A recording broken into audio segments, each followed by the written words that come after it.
Start करते हैं। पहला क्वेश्चन तो यार अपने से मतलब 100% बनेगा। For the statement P and Q consider the following, then which of the following statement is correct, इसमें से कौन सा करेक्ट है। ठीक है, तो भाई दो ही स्टेटमेंट की बात है, तो मैं P Q जरूरत आने पे नेगेशन P और नेगेशन Q सब बना लेता हूं। मुझे पता है कि T T F F, यहाँ पे T F D F। देखो दुनिया इधर से उधर हो जाए इसका क्वेश्चन जरूर आता है। F F T T और यहाँ पे आ जाएगा आपका F T F T। Clear. आपको पहला स्टेटमेंट वेरीफाई करने के लिए P इंप्लाइज Q का जरूर आएगा, तो P इंप्लाइज Q टफ होता है, तो दूसरे में F, बाकी सारे T।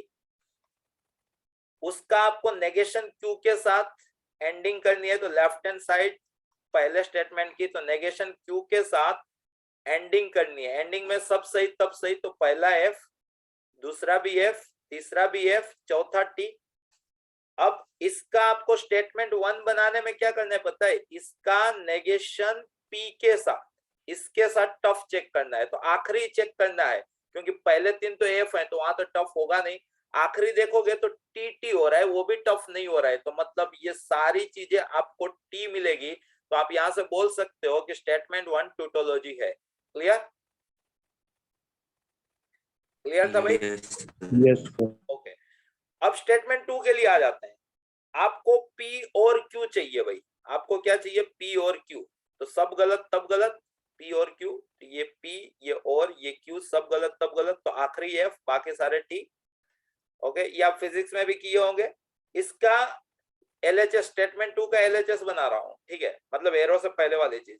इसका नेगेशन P के साथ आपको एंडिंग करना है, सब सही तब सही, तो चलो पहला नहीं, दूसरा नहीं, तीसरा सही, चौथा नहीं। क्लियर। अब आपको स्टेटमेंट 2 यहां से बना दे रहा हूं, वो क्या है, तो इसका Q के साथ टफ चेक करना है, ऐसा ऐसा आपको टफ चेक करना है। तो पहले दो तो नहीं, तीसरा भी नहीं, क्योंकि वो TT है, टफ नहीं हुआ, तो ये भी ट्यूटोलॉजी है। तो आप दोनों ट्यूटोलॉजी है, तो आपका आंसर क्या आएगा, A and B both are tautology. सबका राइट हुआ होना चाहिए, कि किसी का रॉन्ग हुआ था। क्लियर भाई? Yes sir. Yes sir. Okay, second question, let A be real number, mirror image of point with respect to line। ये तो अपनी NCERT आ गई भाई। देखो इसकी इमेज ये है, तो हमें पता है जैसे कि एक लाइन है, एक पॉइंट दिया है, ये उसकी इमेज दी है, नो डाउट। मैं टेक्निकली भी गिन सकता हूँ, टेक्निकली कैसे गिना जाता है, तो ये पॉइंट एज्यूम करो, लाइन से इज इक्वल टू लैम्बडा मान के ये पॉइंट एज्यूम करो, फिर इन दोनों का डिफरेंस लो, तो ये डायरेक्शन होगी, ये डायरेक्शन इसको परपेंडिकुलर है, तो इसकी डायरेक्शन के साथ लैम्बडा वाली फॉर्म में डॉट प्रोडक्ट 0 निकालोगे, लैम्बडा मिलेगा, लैम्बडा रखोगे तो ये पॉइंट मिलेगा, मिड पॉइंट लगाओगे तो ये पॉइंट मिलेगा, और फिर आपको जो पूछा है वो करोगे। ये दुनिया करेगी, अपने स्मार्ट लोग, अपने को पता है कि इन दोनों का जो मिड पॉइंट है ना, वो इस लाइन पे लाई करेगा। पक्की बात? Yes sir. ओके, तो भाई हम लोगों ने इसका मिड पॉइंट खोजा, मिड पॉइंट कितना निकला, तो 20 + A / 2 कोमा B + 6 / 2 कोमा -9 + 9, आखिरी तो 0 ही है। क्लियर, ये इस लाइन पे है, तो इस लाइन पे है, तो उसका मतलब आप x के बदले 20 + A / 2 रखोगे, /2 -3, तो एलसीएम लोगे तो 20 + A - 6 / 14 हो जाएगा, इज इक्वल टू y के बदले b + 6 / 2 रखोगे तो b + 6 - 4 / 10 हो जाएगा, z के बदले 0 रखोगे तो 1/9 हो जाएगा। क्लियर, तो यहां से आपको a + 14 आपको 14/9 मिलेगा, a + 14 14/9 मिलेगा। सिमिलरली b + 2 आपको 10/9 मिलेगा। तो यहां से आपका a जो है वो 14 कॉमन, तो 1/9 - 1 तो -8/9 मिलेगा। क्लियर, 1/9 - 1 तो -8/9, और b जो है वो आपका 10/9 - 2 तो -8/9 मिलेगा। क्लियर है? आपको क्या पूछा है, a + b पहले करो, a + b, तो वो आपको 15 टाइम -8/9 मिलेगा, इन दोनों का सम, ठीक है। तो क्या यहाँ से कोई मिस्टेक हो गई है क्या, क्योंकि अपना 15 × 120, 120/9, 120/9 यहाँ से सेट नहीं हुआ, स्लाइटली कोई मिस्टेक कर दिया ऐसा फील आ रहा है, वापस गिनते हैं। यहाँ पे पॉइंट जो है वो 20 + a/2 राइट है। उसके बाद ओहो ओहो ओहो, यहाँ पे लास्ट कोऑर्डिनेट में मिस्टेक की है। लास्ट हाँ coordinate sir, minus a by 2. -9। Last coordinate आपका -a/2 था, ये आपका -a/2 था, राइट? सही है ना? तो ये -a-2, यहाँ पे आप देखोगे तो -a/2 था ना, तो -a/2, तो -a-2/-18, तो a+2/18, a+2/18 मिलेगा ये आपको। क्लियर? क्लियर? ये मिस्टेक थी, अब अपने आप मिस्टेक यहाँ से पता चली। ओके, अब वापस हम कंपेयर करते हैं, तो यहाँ से ऊपर a+14/14 is equal to a+2/18, तो ये 7 हो गया, ये 9 हो गया, तो ये 9a+14, तो 126 इज इक्वल टू 7a+14, तो यहाँ से 2a आपको -112, तो a जो है वो आपका -56। क्लियर? a आपका -56 मिल गया है, तो यहाँ पे -54, तो ये -54, 18, तो ये -3, तो ये इधर गया तो -30, -30 में 2 गया तो -32, तो b आपका -32 हो गया। ठीक है, तो a + b, तो आपका -88 हो गया, उसका मोड तो 88 हो गया। क्लियर? Yes, sir. मतलब था तो आसान, ऐसा नहीं था कि अपने से ना बन पाए। हम लोगों ने एग्जैक्टली 6:13 से किया है, वो चीज याद रख रहे हैं क्योंकि टाइम का कैलकुलेशन भी देख रहे हैं। तीसरा वेक्टर, तो यार मतलब मजा ही आती है। The vector equation of plane passing through the intersection. देखो इंटरसेक्शन जैसे ही मैंने देखा ना, मुझे मेरी एनसीईआरटी से मोहब्बत चालू हो गई। π1 + λ/2 = 0। क्लियर? λ/2 = 0। पहला क्या है, x + y + z - 1 + लैम्बडा। दूसरा क्या है, तो x - 2y + 2 = 0। ये अपना प्लेन का इक्वेशन होना चाहिए। हिंट क्या है, ये बंदा 102 में से पास ऑन हो रहा है, तो 102, 3 - 1 तो 2 + लैम्बडा 10, तो ये 3, तो 3 = 0। तो आपको लैम्बडा जो है वो -2/3 मिल गया है। लैम्बडा कितना मिल गया? -2/3। तो आप यहाँ -2/3 रख के सिंप्लीफाई करो तो 3x - 2x, तो आपको x मिलेगा। 3y + 4y, तो आपको 7y मिलेगा। ठीक है, यहाँ पे 3z - 2z, तो आपको +z मिलेगा। ठीक है, यहाँ पे -3, बस इतना ही। माइनस ये z नहीं था ना, ये आपका 2 था, z नहीं था। Okay, my mistake. यहाँ पे आपको +3z मिलेगा, +3z कांस्टेंट टर्म, तो यहाँ पे -3 और यहाँ पे -4, तो -7, तो = 7। ये आपका आंसर होना चाहिए। आपको वेक्टर पूछा है ना, तो 173 = 7, 173 = 7 इस फॉर्म में आपका आंसर आना चाहिए। है क्या कोई आंसर? 173 = 7, थर्ड वाला। Clear? Yes, sir. Yes, sir. एक चीज आपको यहाँ से अडॉप्ट कर लेनी है, इंटीजर चाहे इजी हो कि टफ हो, है लेंथी। एमसीक्यू तो पहले पेपर में भी बन रहे थे, यहाँ पे भी बन रहे हैं। यहाँ पे देखो 4th वन, Yes. અને આમાં point verify થઈ આવી જતો. Okay, P is the point on the parabola, P इसका पॉइंट है, which is closest to, वो इससे सबसे नजदीक है, तो P के कोऑर्डिनेट क्या होंगे? तो आपको इतना पता होना चाहिए कि P सबसे पहले यहाँ होना चाहिए। है कि नहीं, वो चेक कर लो। 9 + 4 पहला हो सकता है, 1 + 4 दूसरा भी हो सकता है। वैसे जेई है तो चारों होते ही होंगे। 4 + 4 हो सकता है, 4 + 4 हो सकता है। ठीक है, तो अब आपको जस्ट क्या चेक करना है पता है, इन चारों में से किसका इस लाइन से डिस्टेंस सबसे कम है? लाइन से डिस्टेंस सबसे कम। लाइन आपको दिया है 4x - y - 1 = 0। पॉइंट का डिस्टेंस मतलब मोड अपन रूट। अब तीनों में रूट तो सेम ही आने वाला है। आपको जस्ट पॉइंट के लिए इस चीज की मिनिमम वैल्यू किसकी निकल रही है, बस आपको ये चेक करना है। क्या पहले की निकल रही है क्या? तो 4 3 12 -14, तो पहले से 2 बना। यहाँ 1 5 के लिए देखो, 4 माइनस 6, तो ये भी 2 बना। इसके लिए देखो -8 -8 -8 -8 -8, तो इसके लिए तो बहुत कुछ बन गया भाई, 17 बन गया। ठीक है, इसके लिए देखो 8 - 8 1 बना, तो आपका आंसर ये होना चाहिए था। क्लियर? यस यस ठीक। और ये मेथड हर पेपर में आपको दिखती है। देखो आज तक आपने नो डाउट आज आपने पॉइंट के फॉर्म में किया, बाकी इसका एक्चुअल तरीका क्या होता है, यहाँ पे आपको एक पैराबोला दे के रखा है, parabola x square is equal to y minus 4, तो 0 4 से अपवर्ड, ऐसा एक पैराबोला दे के रखा है। एक लाइन आपको दे के रखी है, लाइन का स्लोप पॉजिटिव है, तो ये लाइन दे के रखी है आपको। ये आपके एनसीईआरटी में भी एग्जांपल भी है, ये चीज आपको पूछी है। ठीक है, तो आपको क्या करना था, यहाँ पे एक लाइन ऐसी एज्यूम करनी थी। इसका टेंजेंट आपको पता ही होता है कि y is equal to mx plus a/m होता है। ठीक है, तो उस तरह से आप करके, या तो यहाँ से आप पॉइंट समझ लो 80 स्क्वायर 280 के हिसाब से, या तो 2bt bt स्क्वायर के हिसाब से, किसी भी तरह से, या तो आप सबसे अच्छा एओडी के तौर पे चले जाओ। इसका x कोऑर्डिनेट x सोचो तो y कोऑर्डिनेट आपका x स्क्वायर प्लस 4 होगा, उससे इस लाइन का डिस्टेंस बना वो आपका फंक्शन होगा। वहां पे मैक्सिमम मिनिमा वाली मेथड अप्लाई कर दो तो वहां से भी आंसर आ जाएगा। क्लियर है? मतलब कई सारे वे से आप कर सकते हो। Yes sir. और ये जरूर आएगा, जरूर आएगा। हाइट एंड डिस्टेंस भी जरूर आता है। Angle of elevation of a jet plane from a point on A on the ground is 60 डिग्री। ए कोई पॉइंट है, यहाँ पे कोई जेट प्लेन है, तो ये आपको कुछ 60 डिग्री की बात की है। ठीक है, आगे जाते हैं। After a flight of 20 second at the speed of 432 kilometre per hour the angle of elevation changes.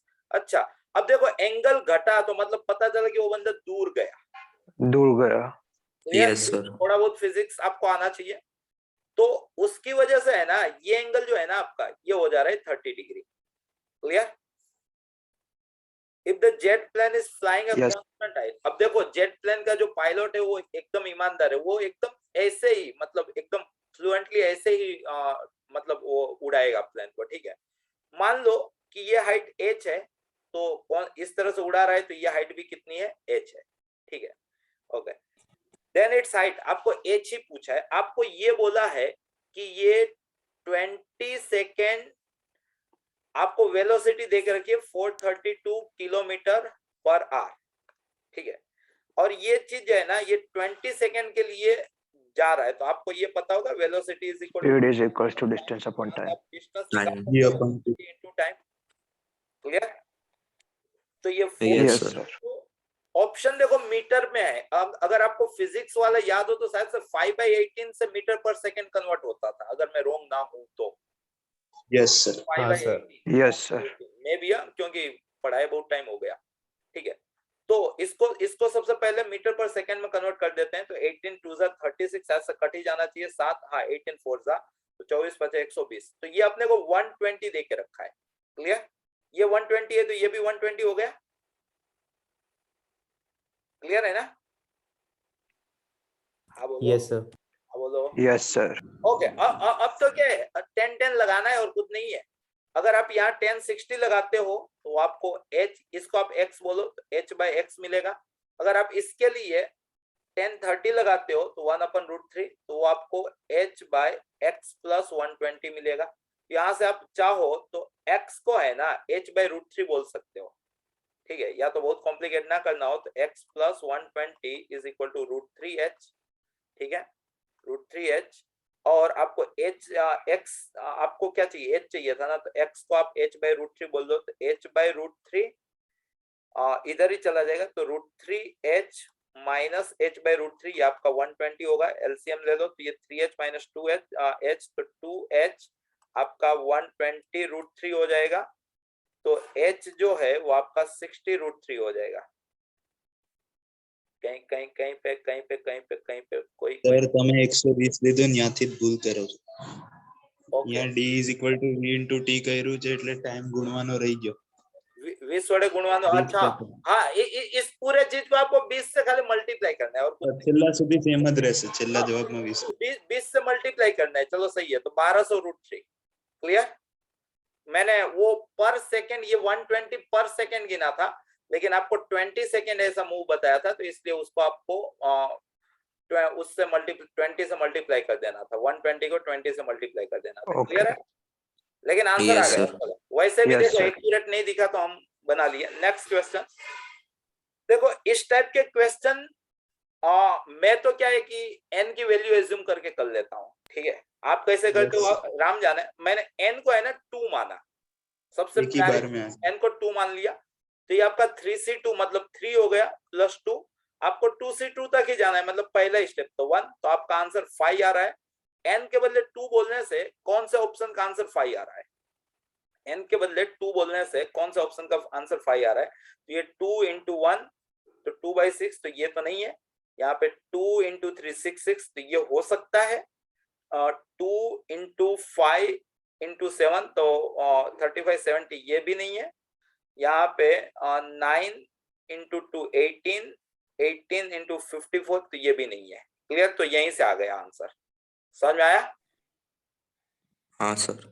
Okay. Yes, sir. अगर किसी को विद द मेथड इंटरेस्ट है तो वो भी अपने को आता है। वो कैसे होगा? तो ये 2c2 नहीं है, वो आपका 3c2 है। अगर आप देख पा रहे हो तो 2c2 भी 1 होता है और 3c3 भी 1 होता है, 3c3 है इन शॉर्ट, ठीक है। प्लस यहाँ पे 3c2 चल रहा है, दो कॉम्बिनेशन का सम बीच में प्लस, तो क्या आता है? ऊपर एक बढ़ जाता है, नीचे जो बड़ा होता है वो। उसने 4c2 के साथ शादी रचाई, तो उसका आंसर क्या आएगा? 5c3। तो आपने ये पता चला 4c2 का आंसर 5c3 आ रहा है, तो nc2 का आंसर n+1c3 आना चाहिए। क्लियर? ये 2 टाइम है, यहाँ पे मैंने 2 टाइम लिख दिया n+1c3, और आगे चल रहा है n+1c2 n+1c2। तो यहाँ पे वापस शादी रचाएंगे तो ये n+2c3 हो जाएगा, प्लस ये n+1c3। अब आप यहां से चीजों को n+2 के 3 स्टेप, n+1 के 3 स्टेप सिंप्लीफाई करोगे तो आपका आंसर ये बन जाएगा। क्लियर? क्लियर है भाई? Yes. Okay, next 7th number पे पहुंचे हैं। क्या बोला है? f(r2r) है, f of x गिवन है, आपको ऐसा x बताना है कि जहां पे ये बंदा इंक्रीजिंग हो। तो इंक्रीजिंग के लिए आपको पता है फर्स्ट डेरिवेशन किया जाता है, तो फर्स्ट डेरिवेशन कर लो। तो -55x का -55 होगा, x लेस देन -5। तो अब -55 तो नेगेटिव है, तो यहाँ पे तो इंक्रीज होगा नहीं, तो -5 से छोटा पॉसिबल ही नहीं है। तो पहला ऑप्शन कट गया, तीसरा ऑप्शन भी कट गया। आपके पास 2 ऑप्शन रहे, -5 से छोटा पॉसिबल ही नहीं था। क्लियर? ओके, बीच वाले का कर लेते हैं डिफरेंशिएट। तो ये हो जाएगा आपका 6x² - 6x - 120। अरे बाप रे, 6 कॉमन, तो x² - x - 20, तो 6 कॉमन, तो ये हो जाएगा आपका x - 5, 5 के 20, x + 4। तो आप यहाँ पे वेवी कर्व पे चले जाओगे, ये -4 है, ये 5 है। टेक्निकली प्लस माइनस प्लस होना चाहिए था, लेकिन आपका x जो है ना वो -5 से 4 तक ही है, तो -5 यहाँ पे आएगा और 4 यहाँ पे आएगा। और आपको इंक्रीजिंग चाहिए तो प्लस चाहिए, तो प्लस मतलब इतने रीजन में ही आ रहा है। तो -5 से -4 इतना तो लॉक कर दिया जाए, -5 से -4, -5 से। और यहाँ से आपको पता चलेगा कि ये 4 से 5 वाला, लेकिन हाँ अभी नीचे वाले केस भी अपने को वेरीफाई करना पड़ेगा, नीचे वाले केस भी अपने को वेरीफाई करना पड़ेगा। 4 से ही पकड़ लेगा तो ये आ जाएगा, 4 से नहीं पकड़ेगा तो ये आएगा। ओके, तीसरे का भी डिफरेंशिएट कर लेते हैं अपने। तो ये 6x² - 6x - 36, taking 6 common, x² - x - 6, 3 2 जा x - 3 एंड x + 2। ओके, तो यहां से क्रिटिकल पॉइंट आपके -2 और 3 बनेंगे, प्लस माइनस प्लस। आपका ध्यान है 4 से बड़े के लिए, आपका ध्यान है 4 से बड़े के लिए, इतने के लिए। ओके, तो वैसे भी आप यहीं से आंसर दे सकते हैं, ठीक है। तो 4 से बड़े के लिए तो आप यहाँ पे देखने जाओ तो प्लस कितने में चल रहा है आपका 4 से बड़े के लिए, तो ये तो कुछ आएगा नहीं, 4 से बड़े के लिए ही आएगा। तो -4 और फिर 4 से टेकिंग होना चाहिए, तो आपका 4th वाला आंसर आएगा। क्लियर है? तो ये एओडी का मैक्सिमा मिनिमा का सॉरी इंक्रीजिंग डिक्रीजिंग का क्वेश्चन आ गया था। 8 पे जाते हैं। 8 क्या बोल रहा है? सबसे पहले मैं ये 12 गिन लेता हूं, क्योंकि 12 देख के मजा आ रही है कि चलो यार ये क्वेश्चन भी अपने से बन जाएगा। पी और क्यू चाहिए आपको, पी क्यू, तो ये आपका टी टी एफ एफ, आपको इजी इजी क्वेश्चन देखो, इजी सोल्व करो, टफ सोल्व करो, कोई मतलब नहीं होता है, नंबर सेम देने वाले हैं, तो इजी इजी खोल लेने का। तो ये पी और क्यू, तो लास्ट वाला एफ, बाकी के सारे क्या आएंगे टी। ओके, इसका आपको नेगेशन पी चाहिए तो नेगेशन पी बना लो, नेगेशन पी आपका हो जाएगा एफ। या तो डायरेक्टली भाई इसमें ट्रूथ टेबल करने जा रहे हो ना, उससे अच्छा वेन डिस्ट्रीब्यूशन, डायग्राम से वेन डायग्राम बना सकते हो, डिस्ट्रीब्यूशन लगा सकते हो, नेगेशन पी और P, negation P and P, और नेगेशन पी और क्यू। अब आपको पता है ये आजीवन फॉल्स रहने वाला है, ठीक है। फॉल्स का किसी के भी साथ प्रोसेस यूनियन, तो यही आएगा, तो आपका आंसर आएगा नेगेशन पी और क्यू, नेगेशन पी और क्यू, नेगेशन पी और क्यू, पहला वाला। क्लियर है? ट्रूथ टेबल से लाओ, वेन डायग्राम से लाओ, कैसे भी लाओ, आपका आंसर ये आ जाएगा। Clear? Yes sir. Okay, P और नेगेशन क्यू आ रहा था। हाँ, अब ये तो इसका आंसर आया, आपको इसका भी नेगेशन करना है, इसका भी नेगेशन करना है, तो आपका आंसर डी मॉर्गन लगा लो, पी एंड नेगेशन क्यू। आपका फाइनल आंसर फोर्थ है, पी एंड नेगेशन क्यू।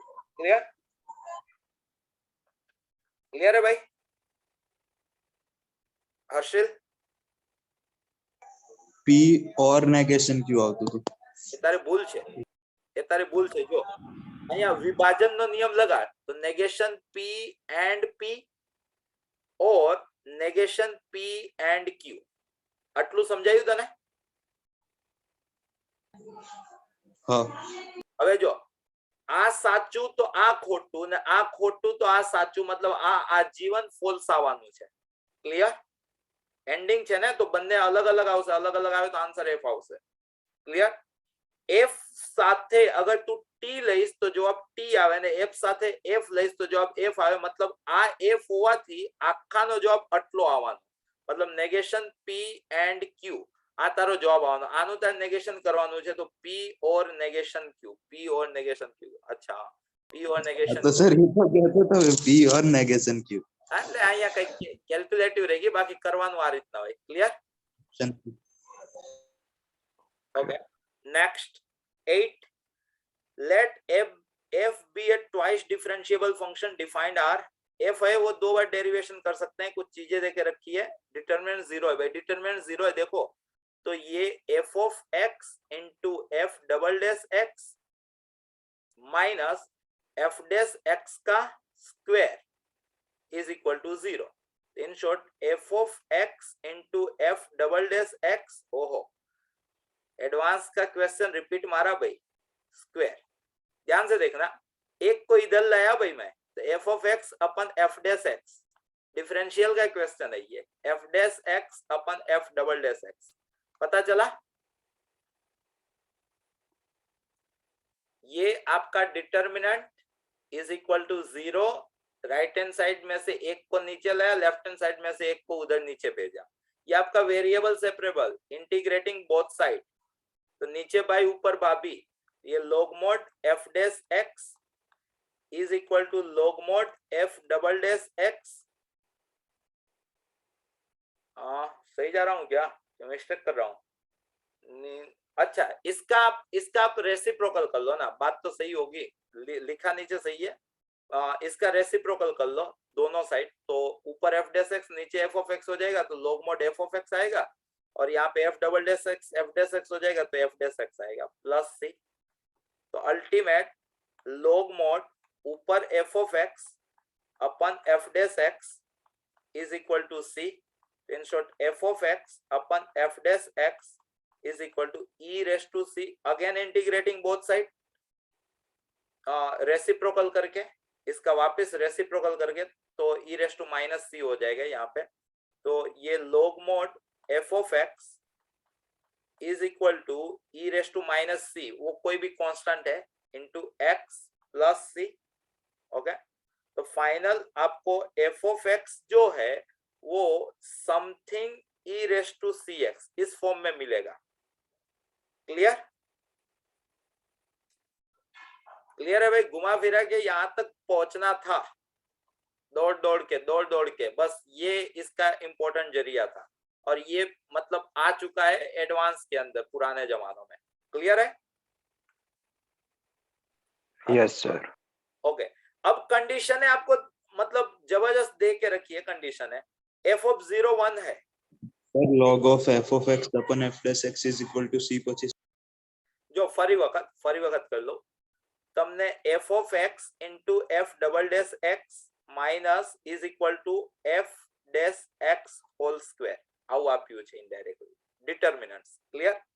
એક વખત હું ફેરે ફેરે કરું છું તો f double dash x upon f dash x is equal to f dash x upon f of x. Clear.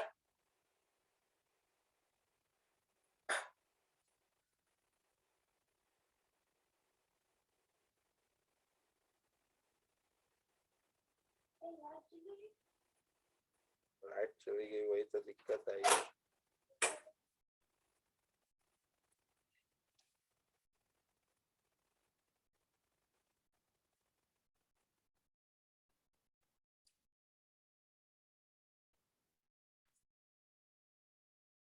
भाई इधर लाइट चली गई थी उसकी वजह से ये मतलब सडनली बंद हो गया था. वापस स्टार्ट करते हैं अपने जहाँ पे भी थे वहां से. ठीक है, यहाँ लाइट नहीं है अभी फिलहाल. क्लियर. आवाज आ रही है मेरी? yes sir. Yes, sir. Okay done. यहाँ तक तो पता चला था. अब इसको मैंने बोथ साइड इंटीग्रेशन किया तो देखो नीचे फंक्शन है ऊपर उसका डिफरेंशिएशन है. तो ये log mod नीचे वाला इज इक्वल टू यहाँ पे भी नीचे फंक्शन ऊपर उसका डिफरेंशिएशन है तो ये भी log mod नीचे वाला प्लस यहाँ पे log mod कोई भी कांस्टेंट ले लो log mod c. तो आपको log कैंसिल करोगे तो f dash x is equal to c time f of x. तो c upon f of x ऐसा लिख सकते हो आप. क्लियर. Yes, sir. अगेन आप इंटीग्रेशन कर लो. वापिस आप इसका इंटीग्रेशन कर लो. ठीक है, एक मिनट कहाँ गए ड्रॉ. हाँ, इसका आप वापिस इंटीग्रेशन कर लो तो ये हो जाएगा आपका वापिस नीचे फंक्शन ऊपर डेरिवेशन. तो log mod f of x is equal to यहाँ पे cx plus something. Clear. Clear है. सो log को आप कैंसल आउट करो तो जो मैंने पुराना लिखा था ये लिखा दोनों बात सेम ही है. इसको e के ऊपर बैठा हो तो e रेस टू cx और e रेस टू k को आप कोई भी कांस्टेंट बोल सकते हो यहाँ पे just like k. Clear. Yes, sir. अब पहले मान लो कि मैंने माइनस c लिखा था तो वो तो c नेगेटिव आ जाएगा. वो कोई मैटर नहीं करते, दोनों में राइट ही है. क्लियर है भाई? हाँ बोल दो. yes sir. ओके. अब कुछ कंडीशंस जो आपको इनिशियल वैल्यू के तौर पे दी है वो अप्लाई करो. f of 0 1 है, f dash 0 2 है. आपने इसका डिफरेंशिएट कर लिया तो आपको f dash x मिलेगा. वो क्या मिलेगा? तो k into c into e raise to cx. Clear. f of 0 1 है तो x के बदले 0 रखो तो f of 0 1 है तो k आपका 1 हो गया. तो इन शॉर्ट आपका f of x जो है वो e रेस टू cx मिल चुका है. अब c की वैल्यू बनाओ तो f dash 0 x के बदले 0 रखो तो f dash 0 आपका 2 है तो 2 हो गए या 1 हो गए तो c आपको 2 मिला. तो आपका फंक्शन जो है वो e रेस टू 2x बना. क्लियर. क्लियर है. हाँ बोलो. तो yes sir. Yes. आपको बोला है कि f of 1 कहां पे लाई करेगा. तो भाई f of 1 क्या हो रहा है? तो हो रहा है स्क्वायर. क्या हो रहा है? स्क्वायर. ठीक है. तो स्क्वायर कहां पे लाई करेगा? स्क्वायर कहां पे लाई करेगा? तो e कितना होता है? Near about 2.72. e की वैल्यू इतनी होती है ना. Yes, sir. तो sir आपको 2.718 ऐसा कुछ. हाँ तो मतलब अपने को तो इंटरवल ही बताना है. तो आपको मस्त यहाँ पे मल्टीप्लिकेशन करना था और कुछ नहीं. ये 2 0 हो गए, ये 2 2 4 और 2 2 4 5 हो गए. यहाँ पे 0 हो गया, सब 14 1 55 यहाँ पे 19 हो गया और लास्ट में वापस 544 0. तो 544 0 तो ये हो गया आपका 0, ये हो गया 8, ये हो गया 8, 4 9 13 5 18 कैरी 1 तो 5 1 6 1 7. तो नियर अबाउट आपका आंसर जो है 7.8 के अगल बगल में आ रहा है. क्लियर. तो वैसा आपका ऑप्शन 2 बोला। तो मस्त क्वेश्चन सोल्व किया अभी हम लोगों ने, सही है। Yes, sir. Okay, next question की ओर जा रहे हैं। क्वेश्चन नेक्स्ट क्या बोल रहा है, 9th का, for which of the following curves the line the tangent at the point this. भाई इनमें से किसके लिए ये इसका टेंजेंट है। अगर आपने कंडीशन ऑफ टेंजेंसी पढ़ी है तो भी अच्छी बात है, नहीं पढ़ी है तो भी अच्छी बात है। सबसे पहली चीज क्या है कि ये पॉइंट इसको सेटिस्फाई करना चाहिए। वैसे तो जेई है तो सबको सेटिस्फाई करेगा, लेकिन फिर भी मैं देख लेता हूँ 3√3 का स्क्वायर तो 27, और यहाँ पे एक 28/4 पहला पे तो है, यहाँ पे देख लेते हैं। तो यहाँ पे 3√3 तो √3 कट जाएगा तो 3/12 1/4 ये भी है। यहाँ पे देख लेते हैं 2x² तो 27, 54/4 तो 54 तो मतलब 27/2 माइनस 9/2 तो 18/2 तो 9, इसको भी कर रहे हैं। यहाँ पे देख लेते हैं तो x²। ओके, तो मतलब ये पॉइंट चारों चार पे है। For which of the following curves the line is the tangent, ये इनमें से किसकी टेंजेंट है। आपको क्वेश्चन पता चला, ये इनमें से किसकी टेंजेंट है। तो सिंपल सी बात है कि अगर सर्कल की टेंजेंट है तो सर्कल को आपको पता होना चाहिए कि होता है y is equal to mx plus और माइनस r√1+m²। फिर पैराबोला का होता है y is equal to mx plus a/m। Ellipse का होता है A y by is M. Equal to mx plus और माइनस √s²m² प्लस b²।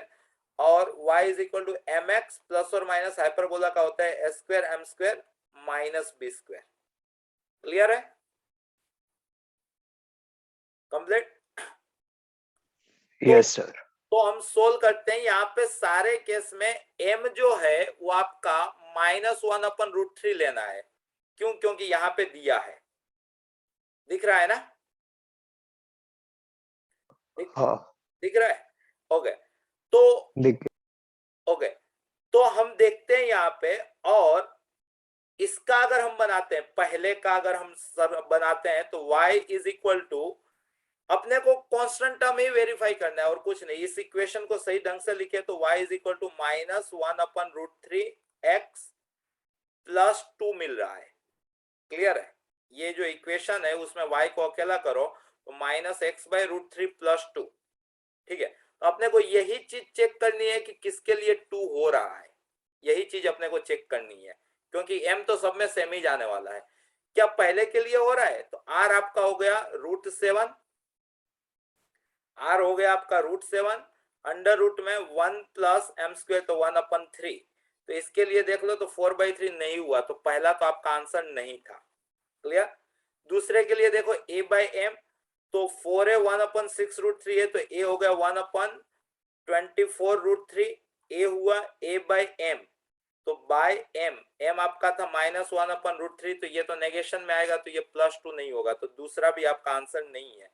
तीसरे के लिए चेक करो, तीसरा नहीं होगा तो चौथा पक्का होगा। तीसरा इक्वेशन क्या दिया है, तो ये इक्वेशन दिया है x²/9/2 minus y²/1/2 is equal to 1।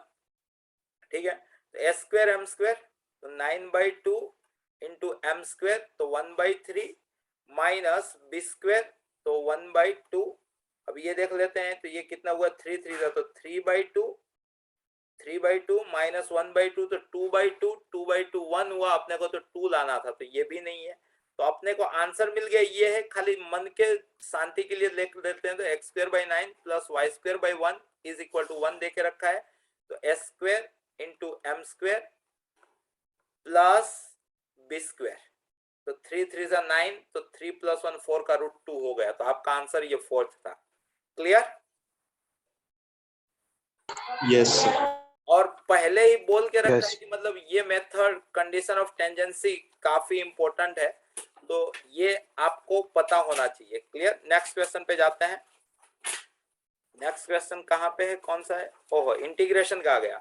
देखो मोड का आया है। ओके, अपने को पूछा क्या है, द वैल्यू ऑफ इंटीग्रल। अच्छा, ये बॉक्स दिया है क्योंकि नीचे बॉक्स की बात की है। ठीक है, तो 1 से 3 तक बॉक्स के अंदर आपको x² - 2x - 2, तो ये तो आपका x - 1 का स्क्वायर तो यहाँ पे लास्ट में 1, तो यहाँ पे -3 चल रहा है। क्लियर, पता चला? तो ये आपका 1 से 3, ये बॉक्स में आपका x माइनस 1 का स्क्वायर -3। आपको ये प्रॉपर्टी पता होना चाहिए कि box of n minus 1 is equal to box of n minus 1 चलता है। क्लियर? Yes sir. ओके, तो इसका आंसर तो पीछे -6 लॉक हो गया। क्यों? क्योंकि dx का x हो जाएगा और x में 3 माइनस 1 करोगे तो 2, तो 2 3 जा 6, ये इसका आंसर -3 तो हो गया। आपको जस्ट इसका आंसर लाना है 1 से 3 बॉक्स ऑफ x माइनस 1 का स्क्वायर dx। अब आपने क्या किया, x माइनस 1 को है ना t बोल दे दिया, तो dx आपका dt हो गया। x के बदले 1 रखा तो ये 0 हो गया, x के बदले 3 रखा तो ये 2 हो गया, ये हो गया आपका टी स्क्वायर और ये हो गया dt। और ये डिट्टो क्वेश्चन 2009-2010 में हम लोग गिने थे। t 0 से 2 में है तो टी स्क्वायर 0 से 4 में होगा, तो उसमें आपको ब्रेक 0 से 1, 1 से 2, 2 से 3 और 3 से 4 होना चाहिए। अब रूट की बात चल रही है, आपकी t की बात चल रही है, तो 1 से √2, √2 से √3।